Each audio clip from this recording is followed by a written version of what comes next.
Hello and welcome to the Sensibility Podcast. I am here with our wonderful special guest, Sarah Walton. Now, Sarah was on our podcast a few weeks ago, so if you've missed that, I would suggest you go back and have a listen. Sarah is a coach, she's an author, she's a podcaster, she's a mom, she's pretty much an extraordinary woman. So I'm so excited to have her back because I felt like we could just kept talking for hours on end last time we had her on the show. So it was just natural to get her back to finish what we kind of started. So welcome back, Sarah. Oh my gosh, Amy, thank you so much. I'm so happy to be here with you. And you're right. We could have just been yakking all day long. It was such a great conversation, and I'm so happy to be back. Yeah, well, we were talking about the 3 myths that keep you broke. Yes, we were. And it's crazy because as soon as you become aware of what's going on, like the patterns and behaviors or even the lies that we've been told as children, it starts becoming apparent as we get old, in our lives. As soon the awareness piece with, especially with the money coaching space is quite profound. So I wanted to get you back to recap on these 3 myths and some really fun ways simple ways we can actually release those money blocks. Yes. Okay, so we'll do a quick recap. Here you guys go. If you don't have a pen and paper, I'm just saying, you might want to grab one real quick. Okay, but the myths are: there's not enough, more is better, and that's just the way it is. And that those 3, when we hang on to them or believe them in any way, can make us act like crazy people, right? So what we were talking about toilet paper hoarding during the pandemic. There's not enough. Oh my God, right? We're talking about people who say, I want a bigger house, more is better. And then they get the big house, they're like, damn it, someone has to clean this thing, right? More is not always better, right? You guys could take that to your own world, right? Your own life and see where that fits in. And then the last one is, that's just the way it is. So that one is extremely damning in that if you believe that you will always be poor, right? Or rich people will always be jackasses, and that there's no way you can break into that class, and that's just the way it is. It gives you an excuse to lean back and go, see, it's not my problem, right? You just kind of relax into that, and now you're in trouble because you don't believe you have the ability to alter your current circumstances. So that's the quick recap. Does that sound about right to you, Amy? Oh, absolutely. Absolutely. That is what it is. It's like, that is such a damning one because it can affect in all sorts of people's lives. It could be where, women actually, we talked about, the gender pay gap being an issue, and we had, I had a guest on talking about that not that long ago, and it's, unless you actually go, no, it isn't how it should be, unless you actually go, I am not settling for this. And as children, we get that. So we talked about that as well as kids, we get that. I think you used that a beautiful analogy of, the musical chairs even. Yeah. So like our subconscious gets all of these mixed messages around, this scarcity, it is what it is, or just settle for that. It's allowing us to be stuck in sort of a victim mentality. The not enoughness.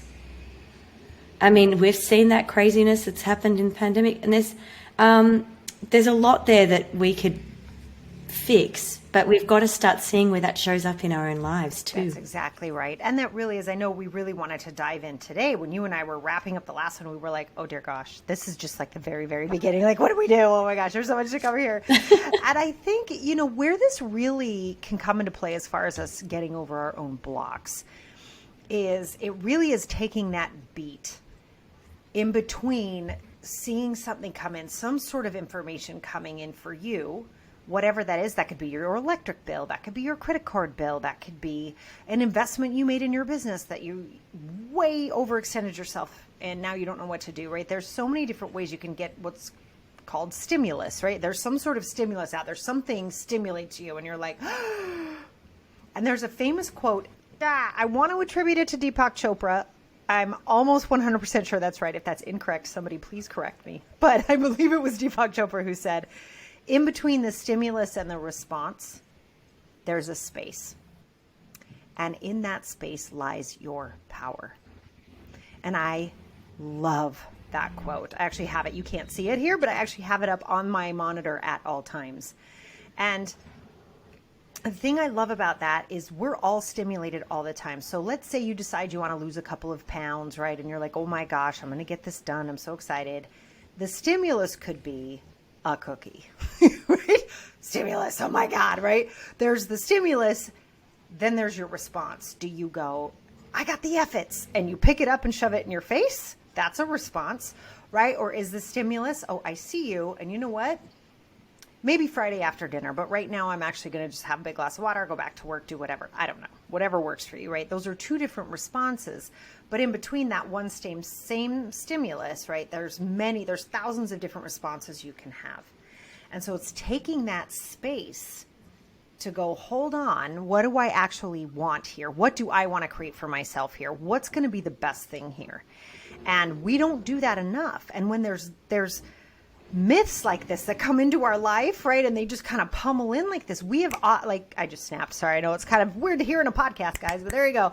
Immediately, you respond, and you respond without thinking. And so if we can kind of pull the stimulus and the response apart just a tad for you to question that ongoing immediate response, it can make a huge difference. So the next time you do get a bill, let's say, and you're like, oh, you get that sock in the gut, like, I'm going to shove this in the drawer and pretend I didn't see it kind of thing, right? That's one response. But chances are that response comes from the idea there's not enough. I don't have enough to cover this. And so that can be one response, and it can definitely feel true in the moment. So the idea is, how can I respond in a way that's going to make me feel amazing? And usually for most of us, it's to be incredibly responsible. So it could very well be, okay, I'm going to set that right there to remind me that that's due. And now I'm going to go create with all of my heart, and I'm going to show up to work, and I'm going to be the best version of myself, and I'm going to do everything I can. And if after doing that, new ideas might come to your mind, or new ways of being might come in for you, and you start talking to people and someone goes, oh my gosh, I actually need you to do this extra job. Boom, problem solved. Right? And because you didn't shove it in a drawer, you didn't pretend it wasn't happening, you didn't make yourself wrong for it, you actually just participated in life. When you do that, new opportunities open up. And let's say no new opportunities open up. I'm going to take it all the way with you guys. You're like, oh crap, bill comes in. I was great, Sarah, you big jerk. I was great all day. I didn't get any ideas and nobody hired me for anything. Oh my gosh, right? Then you call them and you work something out. Like, you do something where you are being responsible for how you are working with your money. You're working through your issues. And pretty soon what happens is you'll see there is always enough available. There will be a way to get through this where there will be enough. Nobody actually went without toilet paper. That's all I'm saying. It's all I'm saying. That's so true. Right? Right. Can I add to that? Because I mean, the bill analogy is perfect because especially when we're in this scarcity mindset, is that we create everything that's going on in our world, right? So we've put that energy out there, we've attracted that in, and you're like, what the hell are you talking about? I didn't want to create a situation where I can't afford something. But what does that bill represent? So if it's the electricity bill, it's actually keeping the damn lights on. It's making your house warm or cool wherever you are in the world right now. You know, it's actually serving you. So be grateful for that as well. So that's another step I always say is like add the gratitude piece and I created this.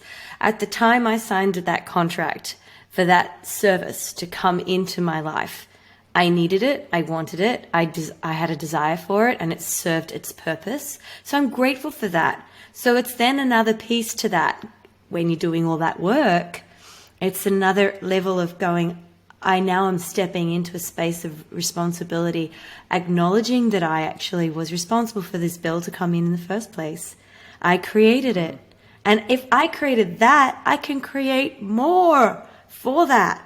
Exactly. Yes. Because we're infinite beings. We are creators. Yes. Yes. I love that. And I remember the first time you told me that, I was like, that is one of the more brilliant things I've ever heard. And I think it's understanding that money really is infinite. You can always make more money. And I think this BS mindset that we have been, it's just been shoved down our throats, this there's not enough thing, is totally made up. It's totally made up. And, you know, if we were to line a bunch of people up and like I had a $100 bill and I handed it to you, and then you handed it to the person next to you, then we handed it to the person next, and we handed it to the person next, right?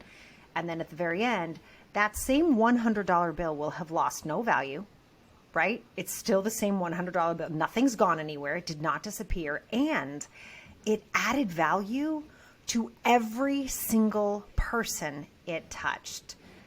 And when we can get that it doesn't disappear, it doesn't go somewhere, that is such a lie. And they do that on the stock market all the time. Billions of dollars were lost. It wasn't lost. It moved.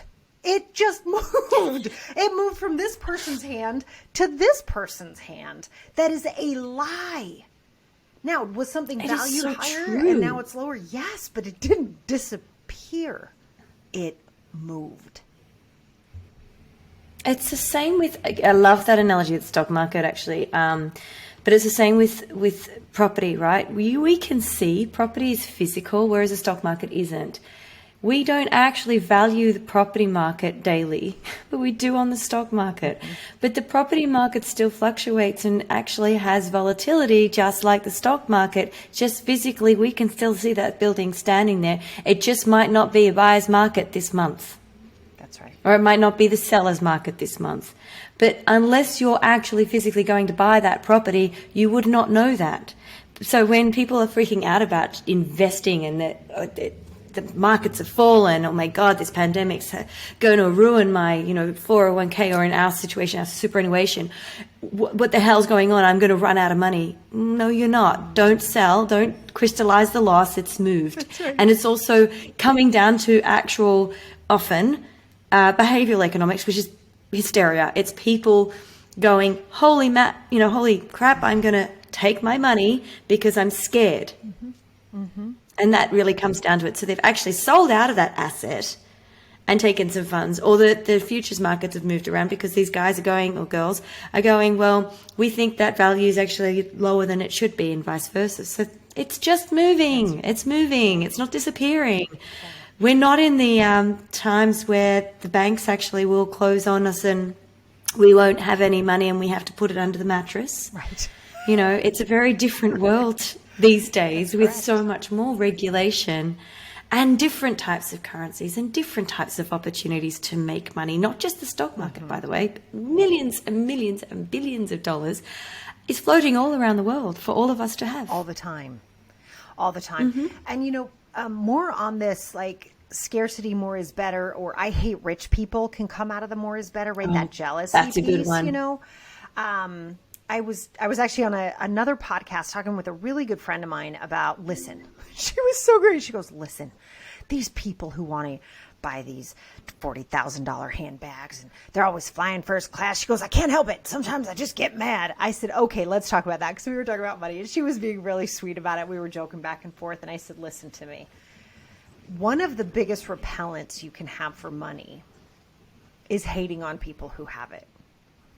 I can tell, and this is not to be snotty, like I just want people to be aware, but I can tell inside of about a 1-minute conversation if someone is broke or not. And it's not by what they're wearing, and it's not by the bag they have or the shoes they have. It's how they speak about people who have other things, right? And I know, because when you are truly wealthy, and that might mean you have $1,000 in the bank, and it might mean you have $10 million in the bank, right? But when you are truly wealthy, you are experiencing the joy of life, right? And for some people, that's really, really nice things. And for other people, it's reading a book and having a great cup of tea. And for other people, it's traveling. Like, we all have our things.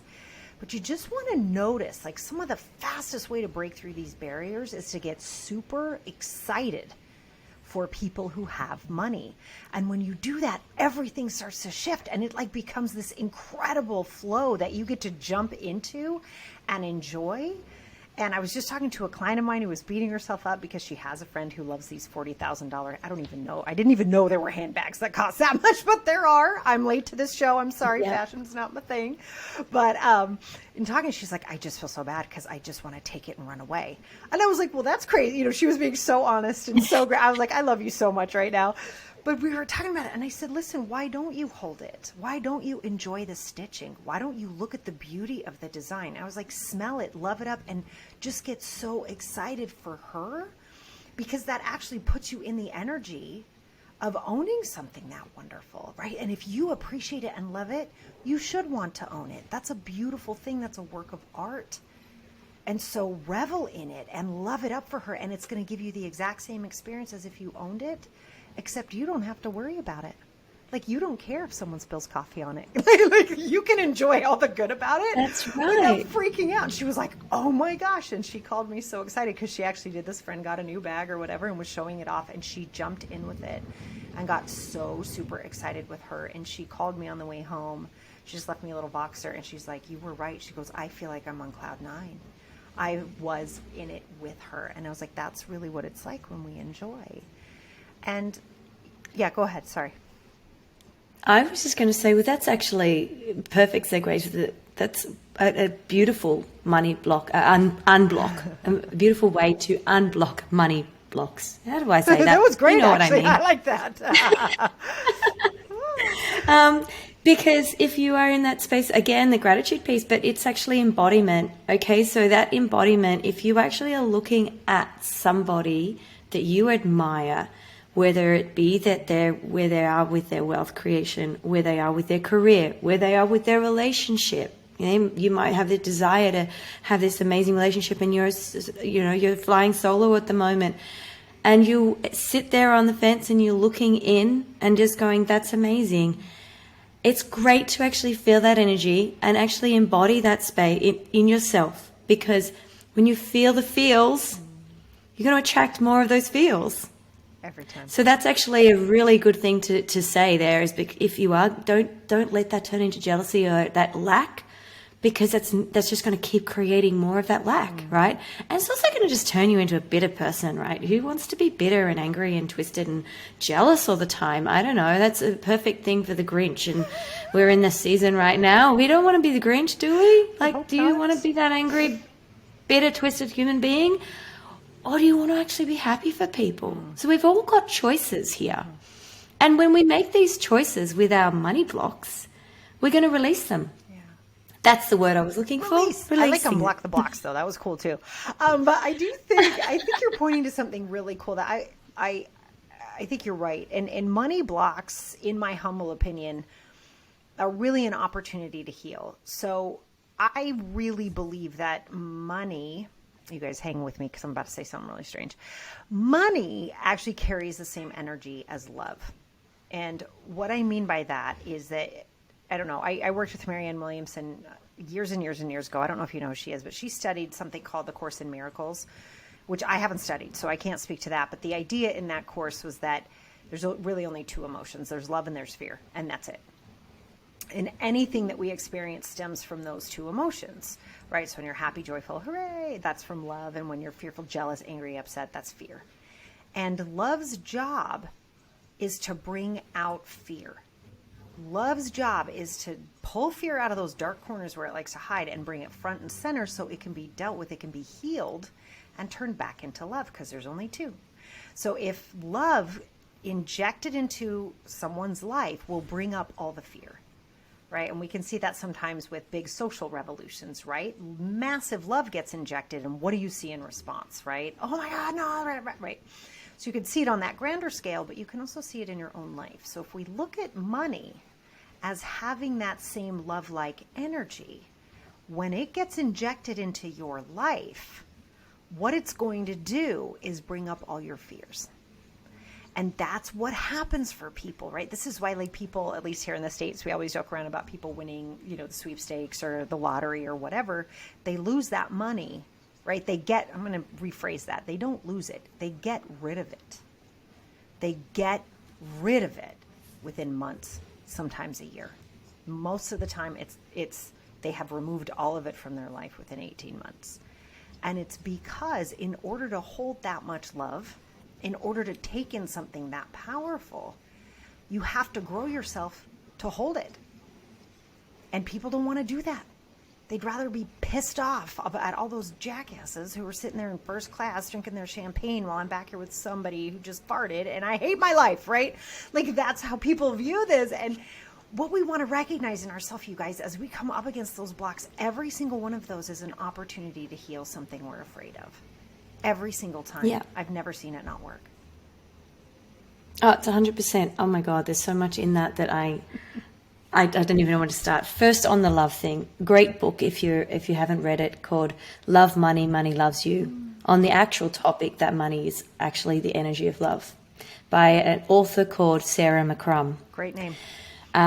So it's just absolutely mind blowing. The other thing I was going to say is just on the topic of people who do, win these sweepstakes or lotto or whatever, and then lose it. What we do is we get stuck in a holding pattern. Unless we do the healing, that holding pattern basically has too much over us that we feel safer being stuck in an angry space, being in the place of fear, because that's all we know. Our bodies get addicted to those stress hormones, and it's sort of like a subconscious way of thinking that we're going to survive. This is our survival mechanism. So until you deal with what's going on in those the fear, the anger, the animosity, and do that means sometimes forgiveness work. It means loving yourself, meaning recognizing that you're actually worthy. You are enough. You are amazing. You are that infinite being. Until you actually do the work, the money's not going to stick. Agreed. Yeah. And that is so important. That's something that, the process we take our clients through sometimes is the work seems very woo-woo, but it is all energy. I mean, at the end of the day, right? Everything is energy. And love is energy. It's the best energy. It's the highest level of energy. So I absolutely love what you just said, because it's absolutely so true. I cannot see any fault in what you just said. It was just amazing. Thank you, because that was just profound. Yeah, I have to get my hands on that book. I didn't know that. I love when that happens, when you hear there's a different idea, like the same idea from different people in different ways like that. Oh, it just makes me so excited, because it's like these kernels of truth popping right in all these different places. It's wonderful. And I do think, as we're trying to talk today specifically, we're like, okay, we've got these myths. How do we unblock this? I think it is really looking at any fearful moment as an opportunity instead of something to run from, back to the stimulus and the response, right? So the stimulus is, oh my God, I'm so scared. Okay, what is there for me to heal? It's a big deal. Yeah. Yeah. It is a big deal. It is a big deal. It's funny because someone was to come and listen to us talking, thinking, oh, okay, we're going to talk about, myths that keep us broke. I don't want to be broke anymore. And how do we unblock those myths, those money blocks? How do we fix this problem? And they're going, what the hell are you talking about? I've got to do some forgiveness work. I've got to do, Yes. It's got to do with love. It's got to do with feelings. It's got to do with, and it's like, yeah, there is actually a bit of work here. Yeah. There is. Yeah. But it's actually, and it is all healing. It is all healing. But the first key is being aware of it. It is, and oh boy, there is so much here. But one thing is too, for somebody listening who's like, I just wanted tips. Like, what do I invest in? Or how do I not overspend my money on coffee? Or whatever, like all those things that are out there. Listen, there's a lot of fantastic information out there. That's wonderful. And it's kind of like, how do you lose weight? Well, you eat a little bit less and you exercise a little bit more. The end. Right? Like, and we all know that, right? We all know that information. And how many of us do it, right? I don't know what to do. I can't seem to get it.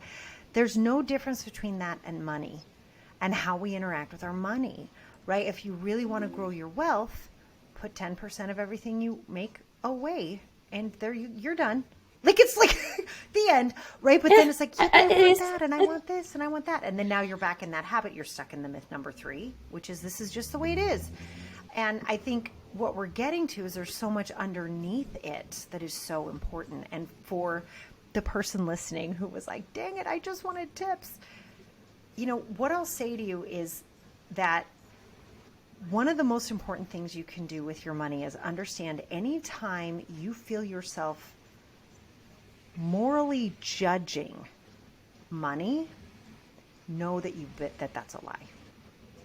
If you are adding morality to money, there's a lie in there. And specifically for women, there are 3 things that get moralized for women that are not moral at all, right? They're just things, and it's money, right? Like, oh, you shouldn't be charging for that, or, oh, did you spend on that? Like that morality judgment. The other one is food. I was such a good girl today. I ate a salad. What the hell does that have to do with your moral? Like, what is that about, right? And then the other one is sex, right? And we look at that as women, and we can see men can sleep with whoever they want, and that's okay. They can eat whatever they want, that's okay. And they can make as much money or spend, and that's okay. And so for women especially, what I'll say to you is if you feel that like, oh, that tingling of like, I'm a bad person, know that that's a lie. And that's such a massive indicator. So if you're listening for tips, that's like the biggest tip I can get you. It's like anytime you feel that morality creeping in about how you make money or how you spend money or what you do with money in any way, that's a lie. That is such a good tip. That's a good tip because I mean, I as a coach, I do the work on myself, and I have recently gone, okay, I want to take my business and my finances to another level, right? And then there's been these blocks, like there's been these hold-ups, there's been these sort of issues in the road, like invoices have been delayed, applications, there's been mess-ups with it, a huge client, right, investing, and all of a sudden there was this massive delay, and that delays my income and where I was going with everything, with all of my goals. And I'm like, what is happening here? There is this pattern, right? I had to look within. This is actually a recent thing because I teach this, and I teach this to advisors. I do this with my clients. I have to practice what I preach. And I was like, okay, there's some stuff that I haven't dealt with. And exactly what you're saying is like, look for those patterns. Those 3 things is like perfect for me. I realized even though I've done a lot of my like work on limiting beliefs and everything, there was this, I'm not worthy to be at that level of success. Yes. I did not even see this for years until just recently. And I do this work for myself and other people. So it was actually like, wow, and that's a real, like the worthy piece is a big one. And it's something like, oh my God, I thought I've been doing all this work and I've done this forgiveness stuff and I've you know, moved myself to different levels along this journey. And that worthy piece just keeps rearing its ugly head up. And it's actually stuff that it's more inherited from being a woman, being a female, being afraid to be seen. I mean, I wrote this massive journal, like I did a lot of journaling, and it just all spilled out of me. And I was like, wow, I didn't even see that coming because I thought I dealt with all this stuff, you know, but it's so ingrained with us. And it is something that not only is in us, but because it's it's part of our society and it's part of our mothers and our grandmothers and so on. It's actually stuff we inherit. So if we think we've already dealt with that, you know, gone into our timeline and gone, okay, I remember that happening when I was a kid and that was a lie and I'm dealing with that and it's all forgotten. It's still ingrained. You still got to keep doing the work. You still got to remind yourself that everywhere we go, all the things we hear, that whole piece of, you know, allowing ourselves to eat what we want to eat, spend what we want to spend, invest how we want to invest without the fear that we're going to stuff it up because we're women.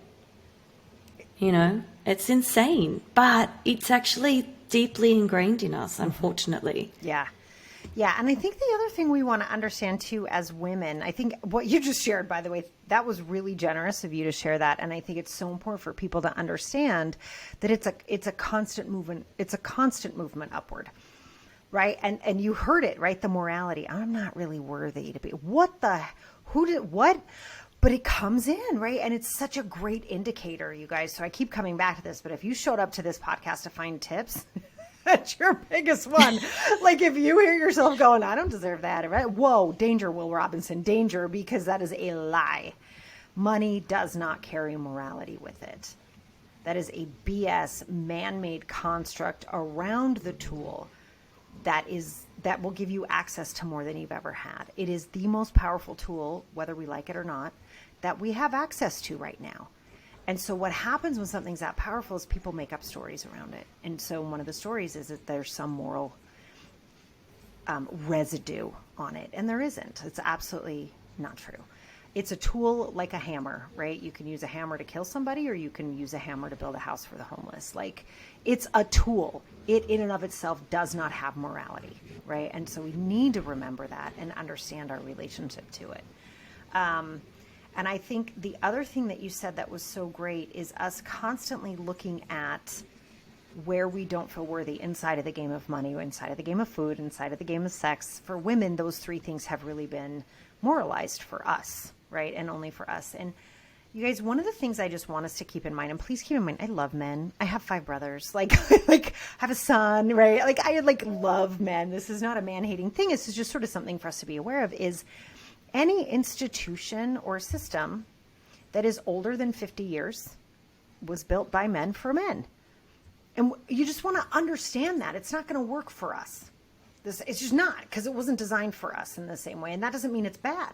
It just doesn't work for us as well as something that we would design for ourselves would work for us. That's all. Like, I'm not saying it's bad or wrong or anything like that, but we need to get that. And we need to understand, and I think we talked about this last time too, like here in the States anyway, women couldn't get their own credit cards until 1974. You had to have a man sign for it. Mortgages, I think it was 1976. You couldn't have your own. A man had to be on there, right? And what we have to understand as women when it comes to our relationship to money is that women aren't supposed to handle it in our society, right? Like when we're talking about like what's drilled into our brains, right? Like that's not a truth. But in the way things were designed, we went from father to husband or brother to husband or whatever. And they took care of money and we just were quote unquote taken care of, right? But we didn't handle it. And you guys, that's not that long ago. It's just not that long ago. And we have to understand. No, did you say 1976? I did. 1974 was for credit cards. I believe mortgages was 1976. It might also be 1974, but I believe it was 1976. That's not that long ago. No, that was a year before I was born. It's gross. That's right. It's insane. Yeah. So we have to understand, you guys, you want to talk about residue. That's still in our society, right? That's why we still, at least in the States, I think it's 73 cents on the dollar still, because we're not supposed to be playing this game. The game wasn't designed for us, right? And so we're trying to shove ourselves into something that wasn't designed to work for us. And that's one of the reasons it can feel off or it can feel weird. And it doesn't mean it's wrong either. It's just something for us to be aware of so that we can break it, right? We can break through that residue and go, oh, that doesn't belong to me. That's from the past. And it's there because men designed it for men. So that makes sense, right? That's how that was designed to work. It's also why I think women don't fit well for very long by their own choice in corporations. Once again, designed by men for men to live life a certain way. We don't like it. It doesn't work for us. And that's why women are like hemorrhaging, at least in the States. I mean, women are fleeing corporate jobs, again, of their own volition. I'm not saying they can't do it or they don't belong. I'm not saying any of that. They're like, F this noise, and they're out, right? They're like, I am not playing this game because it wasn't designed by us, for us, with us, next to us, nothing. We were not there when corporations were designed and created. When the workday was designed and created, women were not involved.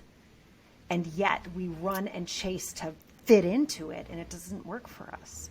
And that's something just to kind of keep in the back of your head, is to question, why is this so uncomfortable? I'm not supposed to be here. Got it. Doesn't mean I'm not going to be. I will belong here, and I do belong here, and I got that. But when it was created, I wasn't supposed to. So there's going to be some kinks we got to work out here. And I'm going to now infiltrate this space, and I'm going to now make it work for all of us.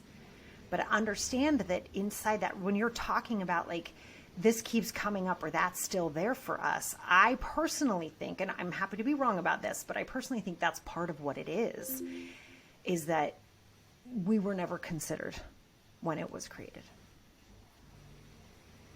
Oh my God, I've just had an aha moment here. This is amazing.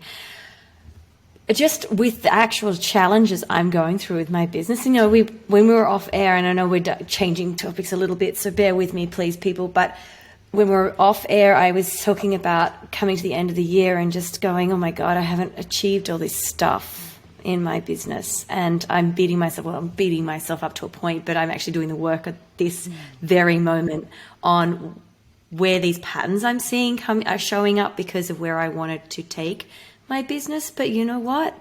I've been doing it a little bit wrong because I've been operating it on an expectation of a corporate system that wasn't designed for me. So now you've just given me permission, Sarah, to create my own design, my own way of operating my business. I just have had that. Wow. Oh my that's God, amazing. That's Thank you. Oh my God, Amy, please do it. Like go design your own, because I think we kind of talked about this before on our last episode together. We were talking about this, how when we have this high functioning codependence as women, and we can go and go and go and do and do and do. And the only way we're going to break that system down is woman to woman. When we go, hey, are you okay? It's all right to take your feet up. Do you need some tea? Can I help out? What do you need? Like that support that we have for each other and saying, oh my God, you're killing it. You're doing so great. Meanwhile, you're about to drop dead. Right? So we got to break that system down. And you saying what you just said about, I'm now going to design this in a way that works for me. That is a woman breaking it down for another woman, because now you're the role model. Now you're the one we can look at and go, no, Amy did it. She did it. She was trying to do it that way. It wasn't working for her. She just broke it down and designed it. Now I get to do the same thing too. And so you sharing that breakthrough right now is so freaking awesome, because now other women are going to go, what's she going to do? I'm going to watch how she does. This is amazing. And just give yourself that permission. Like, it's your freaking business, man. You want it to run from 2 a.m. to 5 a.m., knock yourself out. Like, do whatever you want to do in a way that works for you so that you can live the life that you really want. It's so crazy, because when I started this business, and I know I've gone off topic with the myths of keeping us broke, but actually this has got to do with that. Absolutely. Because we've got to see where we're feeling uncomfortable.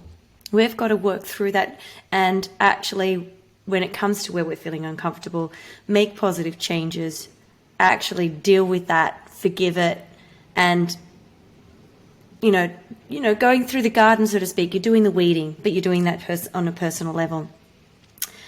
When I started my business, I had 3 little boys, and I was a single mum, and it was not very easy. I can tell you that it was challenging, but one of the motivating factors of this business was I could work when they were at school, and then when they went to bed, I would work then. So I had this flexibility that I could be up, I could get them to school. I would walk them and they would ride their scooters to school.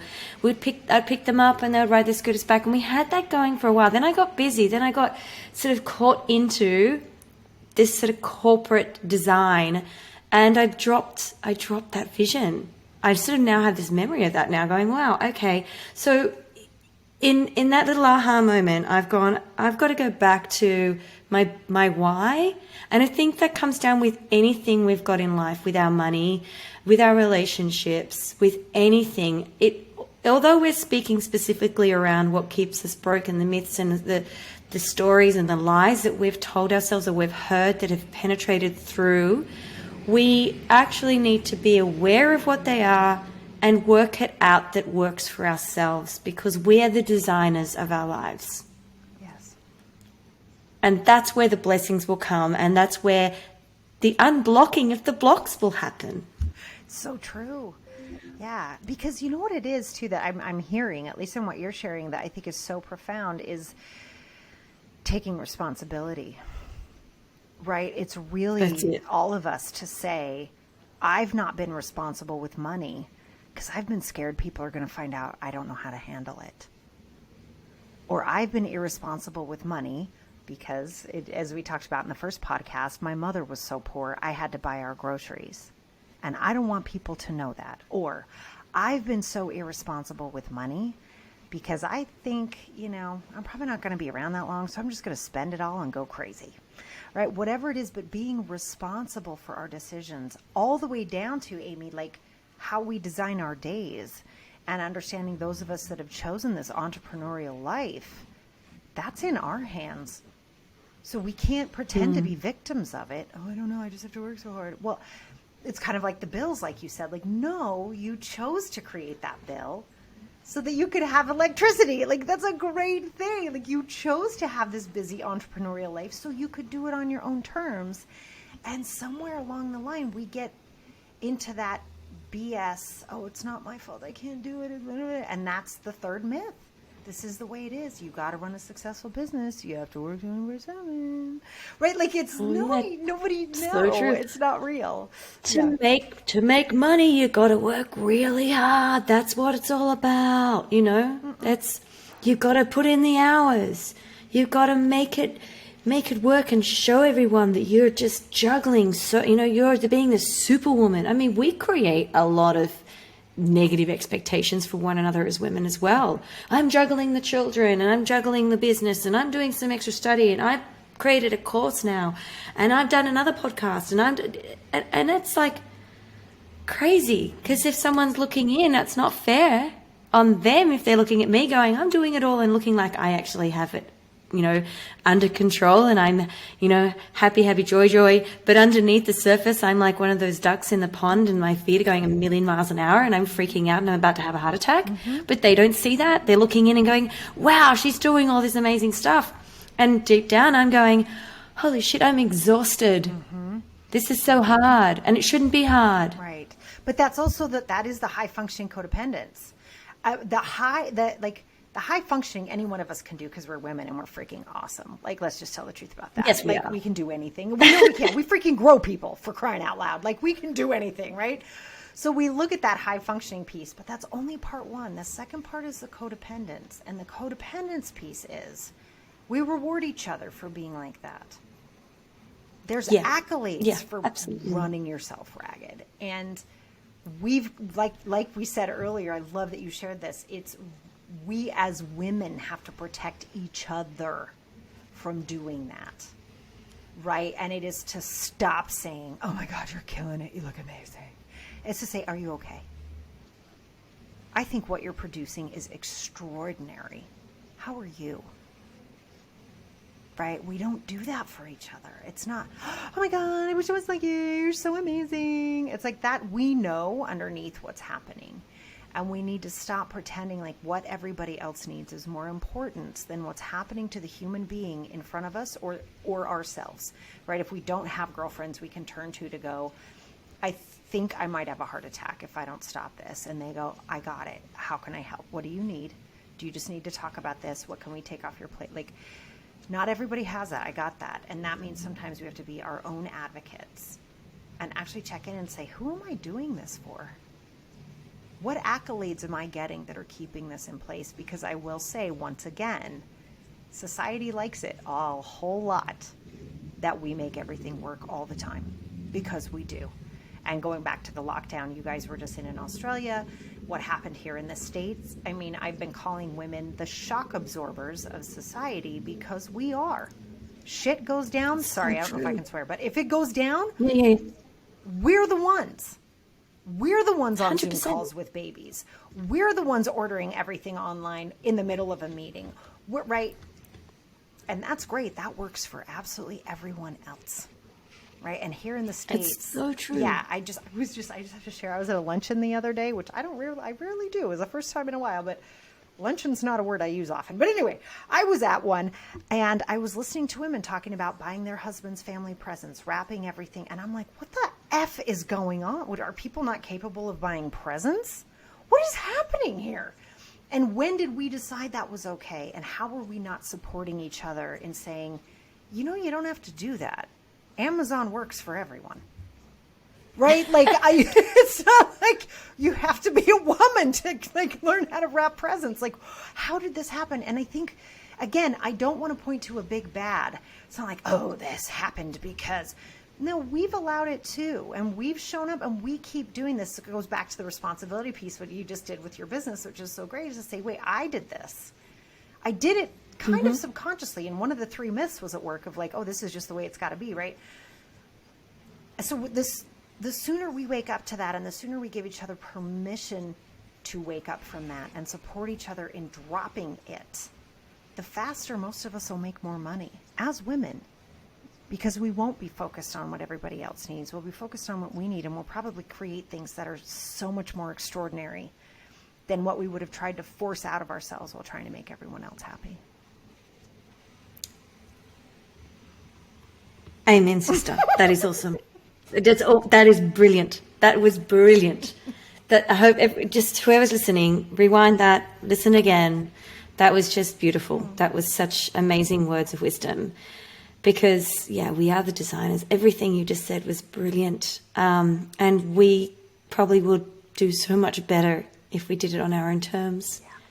Yeah. And I sort of just became really aware, in this podcast, turned into a coaching session. Great. Thank you.